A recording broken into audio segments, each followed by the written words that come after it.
Still Look, there? how many outfits, TV, shoes, and wigs do you actually need? Tell me, do you have anything of real value? Like what? Houses, investments, bonds.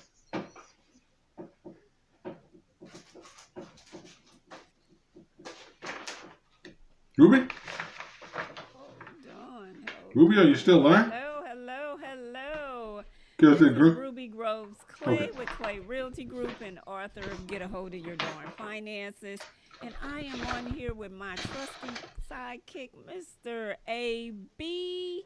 And y'all, we kind of been like on hiatus, working in the background really hard, trying to get some things together to be able to help everyone out there, especially with this crazy market.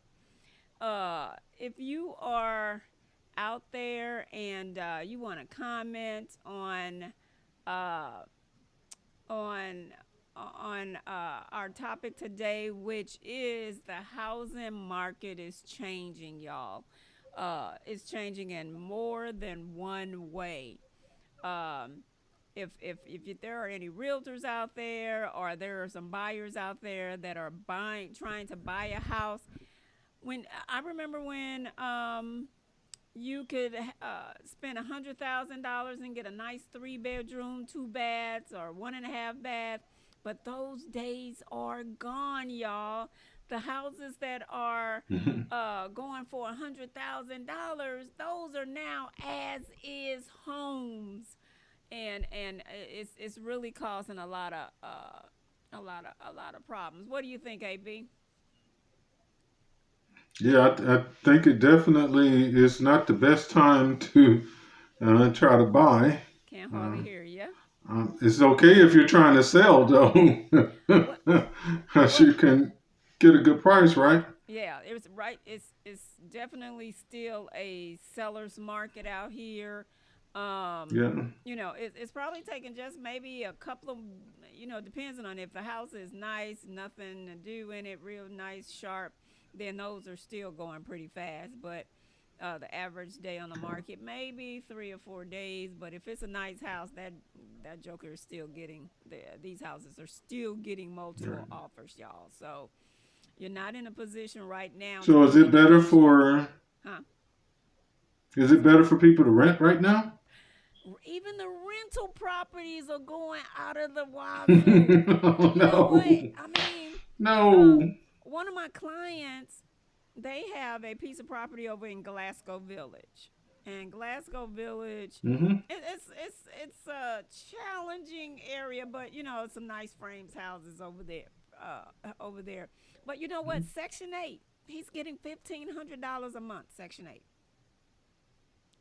8, Hmm. and those houses used to go for what, $800 or $900 a month, and with the pandemic, during Oh, the pandemic just pushed everything up, and it's just has changed. wow. It has changed, and with the federal government constantly uh, hiking up the interest rates, it's making it harder and harder for you to be able to qualify for more of a house. Right. And I don't know if you looked at the news, y'all, but if you live in St. Louis County, personal property taxes, real estate taxes have gone up 6, 12 to 24%. At least 6 to 12%. They are seeing Wow. a rise in real estate taxes, and that can affect how much of a home that you can afford to buy.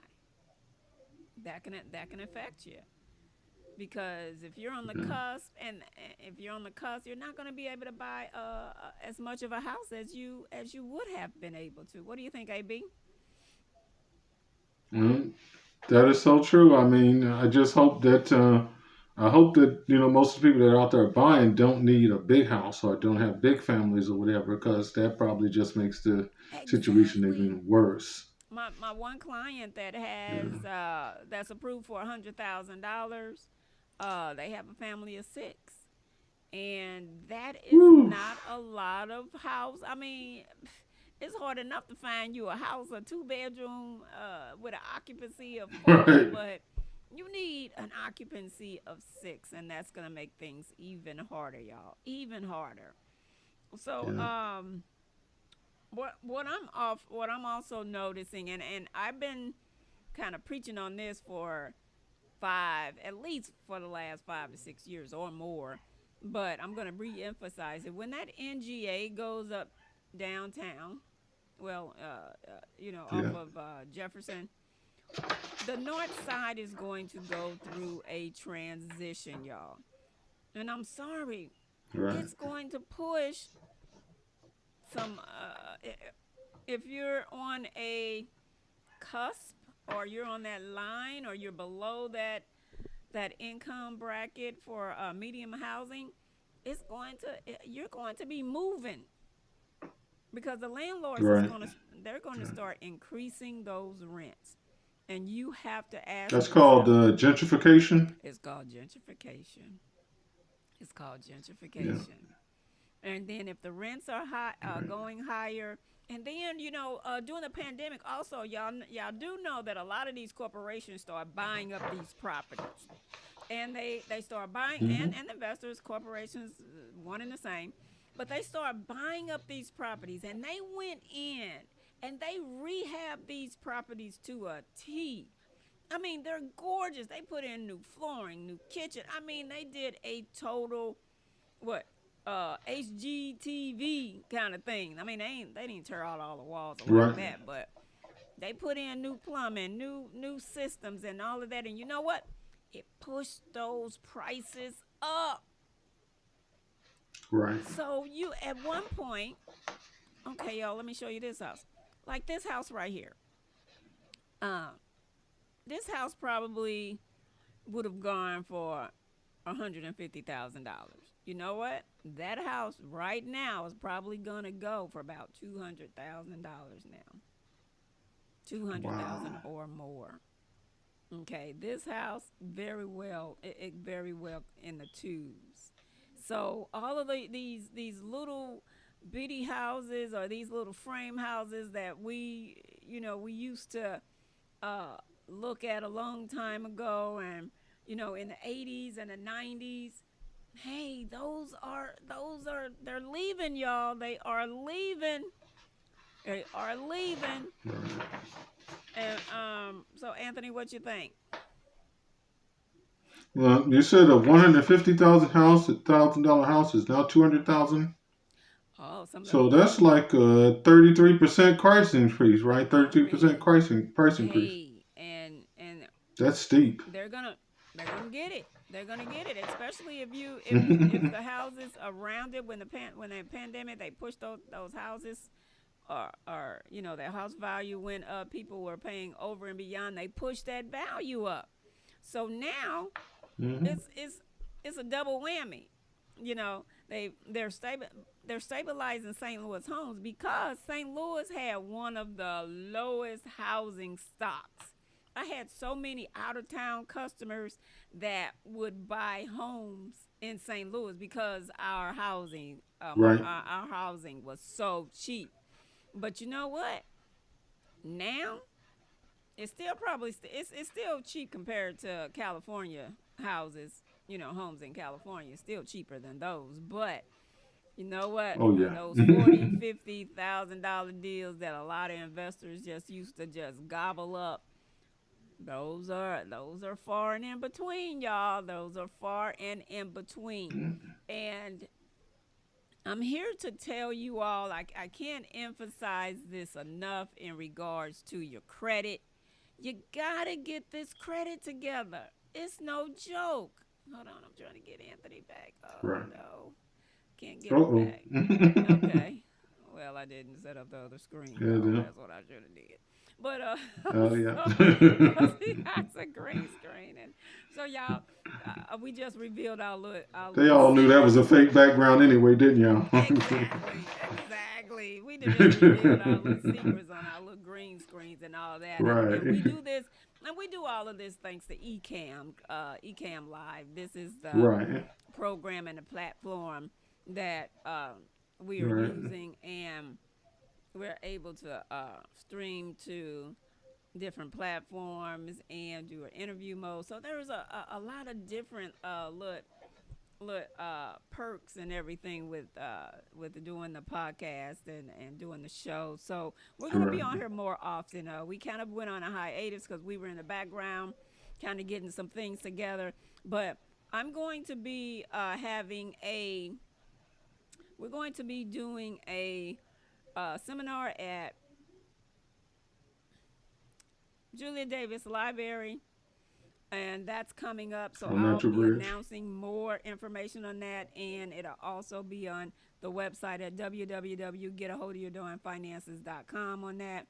And if you can come on Hmm. out, we're going to be talking about credit. We're going to be talking about budgeting, and then you will be able to even purchase get a chance to purchase the book if you like beforehand, and then we can kind of go and talk about it a little bit. But we're going to be doing our classes are going to be starting in July. We're going to be doing our 30-day challenge upcoming in July. So, and then we're going to be doing some credit counts, some credit classes, the credit boosting kit. So, if you have a 600 credit score, okay, that's not good enough, y'all. You need to be strong Right. in your credit. Okay, you do not want to be on the fence on getting a loan because they're going to get you you know what, you're going to get charged a little bit higher interest rate because of that lack in credit. So please, please, Right. please, I can't stress enough on credit. And you have a credit's going to follow you all the days of your life. Okay, is a man-made system that allows you to buy things now and pay for them later. And if you are not using that tool, that powerful tool, then you're going to be left behind. You're going to be left behind, and I'm sorry to say this, but you are a slave with poor credit. You're a Right. slave Right. because it limits you, it keeps you in a box, it keeps you poverty stricken, and that's where your generational wealth is going in all of those other high interest rates that you're paying on insurance, on Right. extra deposits on telephones and all of that stuff. That's where that's where that generational wealth is going. What do you think, AB? Yeah. I was just thinking about it. You Can't know, hear you, I'm the sorry. the average for a 30-year the average for a 30-year fixed mortgage is 6.87%, but Yeah. that's just the average. If your credit is bad or not over 600, maybe it'll be 7%, maybe it'll be 8%. Meanwhile, the federal funds target rate is 4.25 to 4.5. That's when you know you're doing good if you're getting an interest rate like that. Well, you're gonna But be if buying you're it. like If you're gonna get a four, 6.87 or above, yeah. if you're gonna be getting a 4 point anything, you're gonna be buying down some points because I don't care if your credit is Hmm. 800 credit score, you ain't gonna get no 4.0 credit. I mean Oh, okay. interest rate. So that's just a target, but that's a tough Yeah, target, right? yeah. But if you have the money to buy your interest rate down, then I say go for it. If you have the money to put Hmm. that 20% down on it, but I do remember that was Oh, okay.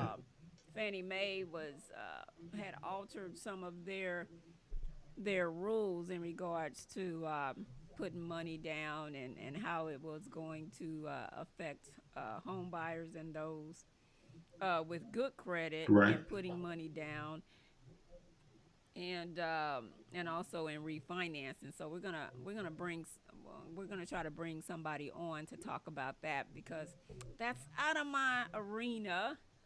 That's the mortgage Right. professionals lane, and I'm not going to step in their lane. But we're gonna bring somebody else on to talk about that one. Okay. Okay. Um, Yeah. but y'all, we just wanted to jump on here and really just, say, hey, we haven't gone anywhere. We're working in the background, and we're going to start doing some nice events. And if you are a church, get in touch with us because we are doing presentations at the churches to try to get as many people as possible to get a hold of their darn finances, y'all. This is no joke. Right. The economy, as you can see, we're having trouble. There's some Right. trouble going on right now. Okay, they're still with, and I know I don't like to get off into politics, but since Right. the lending institution and real estate go hand in hand, I'm sorry. I think that this is most of the banking crisis is in part, if not in whole, because of the Trump administration when they removed those guidelines. And I'm sorry Right. that I just don't believe in our government. They're just liars. You know what I'm saying? Because Right. they knew the pandemic was happening and they didn't warn us in time. Do you really think Right. that they're going to want to cause a panic in the housing market or in the market period and tell us we're in a recession? Nobody should have to tell you if you are in a recession. Okay, you should be Right. able to open those pretty eyes and look at the market, at what the market is Right. doing, and know whether or not, hey, something is not right. I mean, a lot of people are experiencing their own personal recession. Mm-hmm. They, they may not say there's a recession in the larger economy, or they may say most people are doing okay, but that doesn't help you out if you're one of the ones who can't afford eggs, can't afford gas, can't afford a new house or even an old house, any kind of Or house. just afford to Can't pay. afford a house that's big You're enough for your struggling to pay the family. rent. You have to settle for a 3-bedroom when you need a 6. So that's Ooh, definitely going to feel like a recession to you. But yeah. that's why that politicians are very careful about not saying everything is okay. They don't want to say everything's okay, Mm-hmm. because then that negates everybody that's struggling. Mm-hmm. So they have to they have to kind of dance around with that, with their terminology and how they say it. Because if they say everything is fine, everything's looking up, and you're about to be put out on the street, they're gonna lose votes right there. Yeah, yeah, yeah. And what do you think about the migrant situation, AB? Because we got when that, what is that, Rule Um, 42 or something like that? I think that's a tough situation, but I think What the is it called? Biden Rule administration 42? is doing the right thing, getting rid of Title 42, Title 42. because that was basically keeping everybody out of the country because they might have COVID. But they Mm-hmm. can't really keep doing that now. I mean, countries have an obligation to accept a certain amount of asylum seekers. They was turning back asylum seekers and everybody else. I Mm-hmm. don't care if you were being, massacred in your country, you was getting turned back. But now that the pandemic is over, they really can't do that. But what they have to really do, since the Congress is almost dysfunctional and can't upgrade and can't update and can't fix our broken immigration system, which should have been, laws should have been passed to fix that years ago, Mm-hmm. to improve that. Now they just have to try to work with these countries that people are coming from Mm-hmm. and try to make conditions better in those countries so the people have less reason to live. Well, they're And that's a very tricky business, trying to do that, work with countries to get their economies better so that people don't feel like, or people don't have to come here. well they're So, crossing the but borders that's what the in Biden administration has been doing. well they're crossing the borders in Hmm. droves. They're gonna be crossing the borders Oh yeah. in droves. When does Title 42 Mm. expire? I'm not sure exactly when, But it's but it's I probably think it's a sometime this matter of week. weeks. Is it weeks or Yeah, this something week? like that. But it's, you know what? It's getting Uh, closer because you know where they lining up the border, just waiting on it to expire, and they gonna just mhm. pounce on, just gonna jump across the rope, as you can say. But wow. Okay. Um. So Yeah. y'all, you gotta stay woke. You gotta stay woke. It's crucial that we do, because it's hey, I remember saying a long time ago that we had I said 4 years of famine, but since we prolonged the pandemic, getting the pandemic together, I think that we probably gonna have a good 7 years of famine. You know what I'm saying? And that was when the pandemic started. So that was in 19, 20, 21, 22, 23, 24, 25. I would say gird your loins, tighten up your purse straps.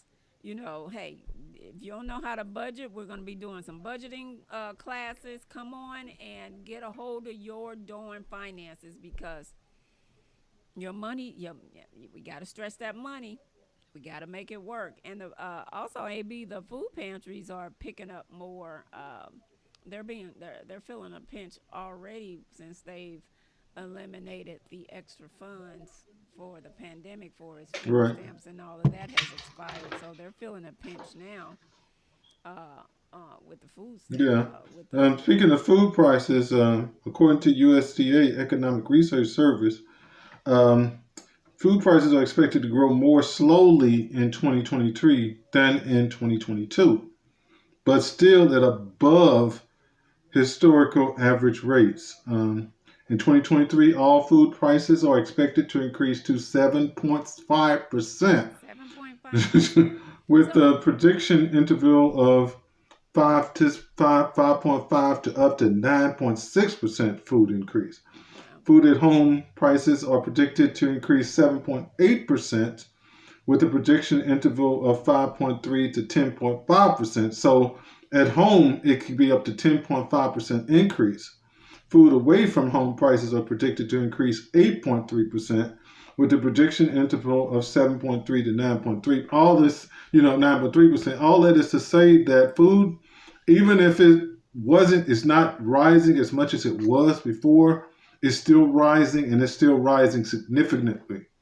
So if you are on a fixed income, it's going to hurt. It's going to continue to hurt for a while. Yeah. So, Yeah. I don't know, y'all. We probably should have started on that garden 2 years ago. Yeah. I said started on that garden. Right. Anybody that's got a little patch of space in their backyard, even just a little patch, grow a tomato or something. Yeah. Even if you only can grow one tomato, grow it, because it'll help. Wow. So. Wow. Okay, y'all. Definitely, we're definitely gonna be tuning in more during the week, and we're gonna talk about this, because this is constant. This is affecting us, and then we're gonna. I'm sorry, I know this is about finances, but we're gonna have to touch on what's going on with the shootings and the gun laws and all of that, because this affects all of us. It is you know what? When it was happening in a black neighborhood, folks probably wasn't paying no attention, and they were turning a blind eye. But now it's in every neighborhood, in almost every community, and it is going to take all of us together to kind of pull together and try to make it through this, because it's not going to be easy, and we're going to need each other. The interesting thing about the interesting about this Allen, Texas shooting, where the guy just shot I think he killed about 8 people or something. About half of them were Asian, but this guy is a Hispanic American who identifies as white and is a white nationalist. And this is really freaking people out, because they're like, well, this guy's Hispanic, he's a minority, and he's a white supremacist. Well, a lot of Hispanics identify as white, and that's what a lot of people don't know. So they get off into the white supremacy, Nazi stuff, just like a regular white person does. It's really sick. Yeah. So it's getting to the point where you can't just look at one demographic and say, oh, it's mostly white guys that are going to be shooting. Yes, it started out as mostly white guys, but it's going to be black guys, it's going to be Hispanic guys, it's going to be everybody, because the gun culture is just making people sicker and sicker, and they're becoming more motorists. And like it says in the Bible, in the last days, the love of many shall wax cold. So people, there be people without natural affections, no love for their mother, no, parents don't love their kids. That's biblical stuff going on right now. Lovers of themselves. So all they think about is themselves. I'm feeling sad today. I'm feeling angry today. I'm feeling like nobody cares about me. So I'm just going to shoot people. Me. I'm just going to shoot people because I'm feeling miserable and make people as miserable as I am. You know, And you know what? and it's tragic. And you know what? This is my granddaughter Sophia, and you know what? I Hmm. feel for Cutie the pie. people. I feel for the people out there who have lost their babies, their grandbabies, and y'all, we need to Hmm. come to grips on this. But we're definitely gonna take uh uh we're definitely gonna take we're definitely going to talk about this a little bit more on another show that's dedicated Right. to Right. gun violence, and have some other people on and see we can get a good conversation going. So you want to just say hi? And of course, there's economic implications to that because, for instance, if you have all these shootings happening at churches and Yeah, schools and malls and other stuff, the next thing people don't want to go out and shop. yeah. Next thing people don't want to travel. Next Hmm. thing people don't want, and that's going to affect the economy in a And very what's bad going to way. happen? We're going to make Amazon richer. Right. Amazon is going to Instacart is going to do a lot more business because Instacart, they just deliver your Amazon, groceries to your house. Instagram. Instacart, Amazon, Instacart. Walmart, all of them. They're gonna be just, Everybody doing deliveries. where everybody gonna be doing delivery. Right. Nobody's gonna want to go anywhere because, we used to because they're afraid. They're just afraid. But anyway, y'all, Yeah. we're gonna wrap this up because this was a show about housing. But we're definitely gonna come back and we're Right. gonna talk about the gun laws and how it's affecting the regular folk, and then we're gonna go Hmm. from there. Okay. So Right. again, we thank y'all for listening, and we are going to see Anthony and I are going to see you on the next show. Bye bye. That's Look, how definitely many it. outfits, TVs, shoes, and wigs do you actually? Look, how many outfits, TVs? So, Hold on. so that was pretty good, huh? Hold on. Okay.